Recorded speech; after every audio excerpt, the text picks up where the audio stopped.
जी, आज मैंने एक रिट सरमद नवाज़ एडवोकेट बनाम फेडरल गवर्नमेंट के नाम से की थी, जो कि जस्टिस चौधरी अब्दुल अजीज़ साहब के पास लगी, जिसमें मैंने इस्तदा की थी कि तमाम के तमाम रास्ते खोल दिए जाएं, तमाम रुकावटें हटा दी जाएं, पेट्रोल पंप पे जो पेट्रोल नहीं मिल रहा वो दिया जाए, क्योंकि ये हमारे फंडामेंटल राइट्स हैं जो कि हमें कॉन्स्टिट्यूशन देता है।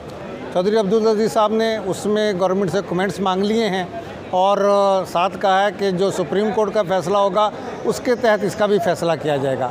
इसके अलावा हम वकला जो जाना चाहते हैं, जो आवाम जाना चाहती है इस्लामाबाद, उसको ये बेदर्दी से रोक रहे हैं। और इसी तरह है जिस तरह के मॉडल टाउन का दूसरा वाक़या होने जा रहा है, जिसमें कई लोग शहीद हो गए थे, औरतों को इन्होंने गोलियां मारी थी।